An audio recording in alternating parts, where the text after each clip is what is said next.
Tapes of Trepidation presents The 12 Scares of Christmas.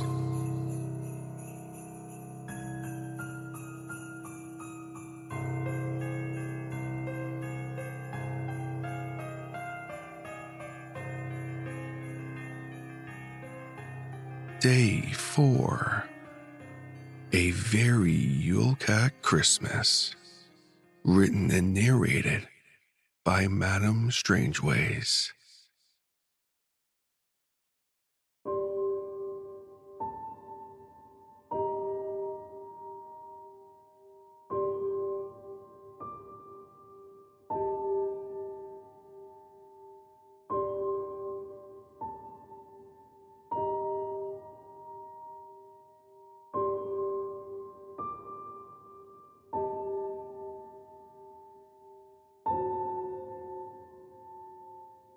I didn't even want to visit Iceland, and nothing against it. Reykjavik was beautiful, the people were kind, and the food was, did I mention the scenery? Despite my boyfriend badgering me into coming along with him on his work trip to the land of 6 hours of daylight in December, I was actually having a surprisingly good time. As a bonus, it was the perfect excuse to avoid the chaos and passive aggression of my extended family as they all gathered for Christmas to exchange barbs and start arguments. No thanks. Iceland was definitely an improvement. The cute Christmas markets, the impromptu Christmas concerts. Icelanders took Christmas way more seriously than I thought. But it was fun.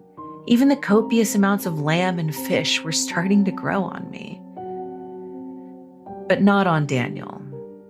Daniel, who in the 2 years we had been together had never been a picky eater, refused to go to cafes or restaurants with me, even when he wasn't working, which was most of the time.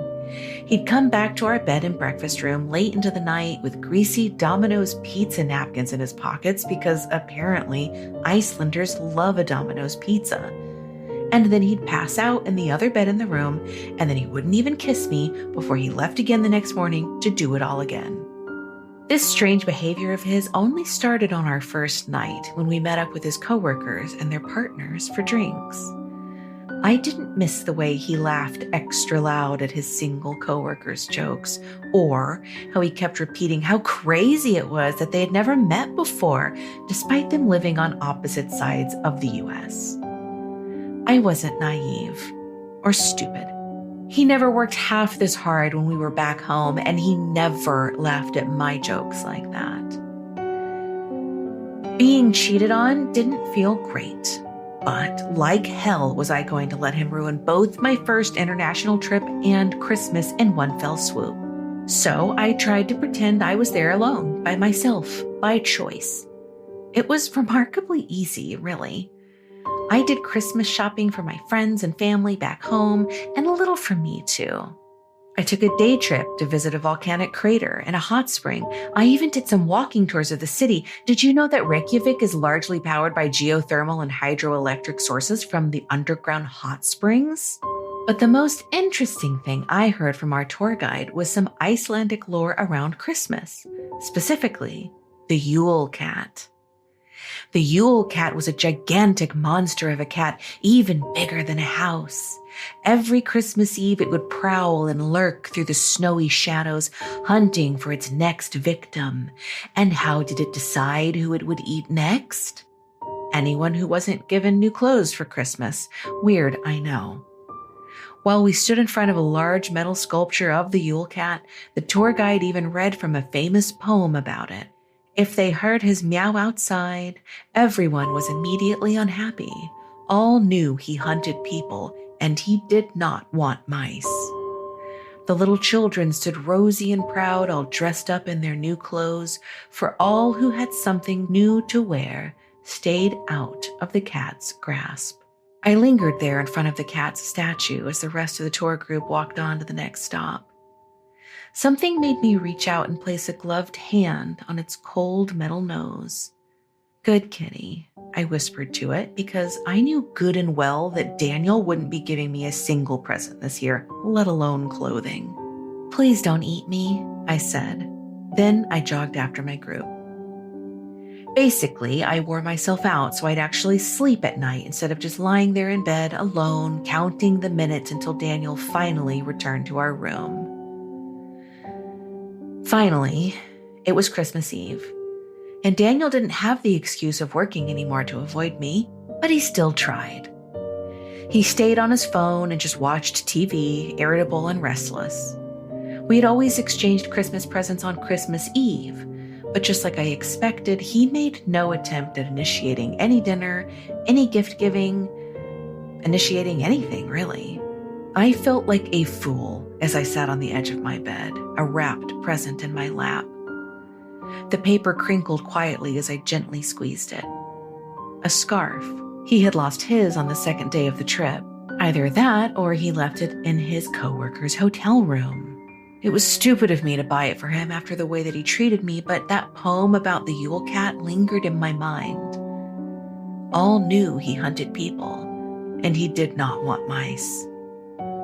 Fine, I'd give it to him, and then when we landed back home, I'd break up with him.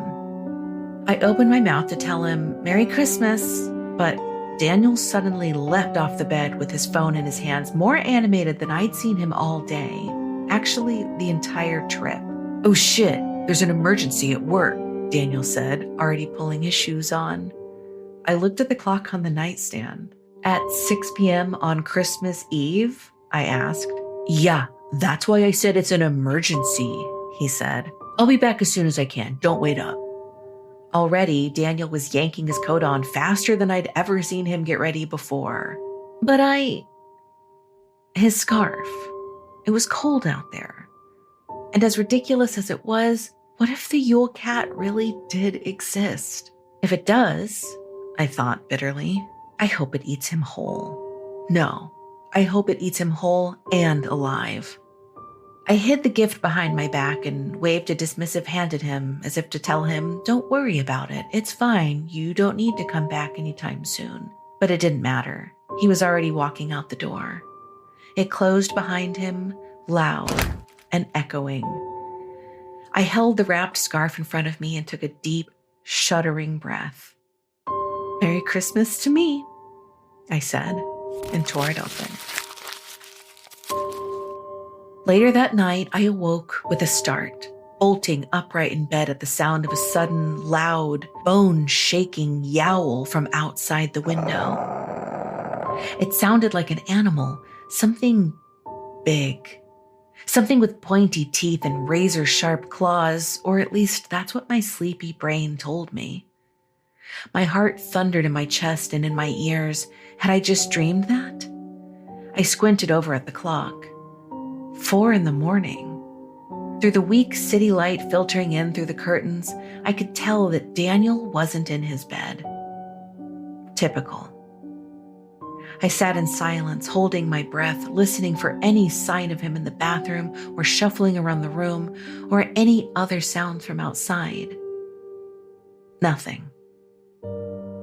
It took another hour for me to fall back asleep, but I managed. When I woke next, it was to a much more relaxing sound. It was strange, unfamiliar, but not unpleasant. A low, methodic rumbling. Maybe an old-timey car, or some kind of geothermal engine? When I opened my eyes, it took my brain several seconds to process what I was seeing in the morning light. Large golden eyes, black fur, tufted ears. A large, fluffy black cat was laying on my chest, staring into my soul, purring up a storm. Oh, I said, as if I often woke up with strange Icelandic cats laying on me. Merry Christmas. The cat jumped off me and sat on the foot of my bed, continuing to stare at me unnervingly. I sat up, looking for some clue to where it had come from, but the room was the same as it had been when I went to bed. No Daniel, windows and doors closed and presumably locked. So how had it gotten in here? A thought struck me. Was this a Christmas present from Daniel? A twinge of guilt settled in my stomach. Had I been too harsh on him? Was I overreacting? The black cat made an alarming, hacking sound. My attention snapped right back to it, worried that it had just thrown something up on the bed that would get me in trouble with the cleaning staff. What sat on top of the duvet at its feet, though, wasn't at all what I expected. I squinted and leaned forward, sure I wasn't seeing it right, but I saw blue and red. A greasy Domino's pizza napkin. Cold, dreadful knowing coiled in my guts. When I looked up again, the cat was gone. And, as it turned out, so was Daniel. Merry Christmas to me.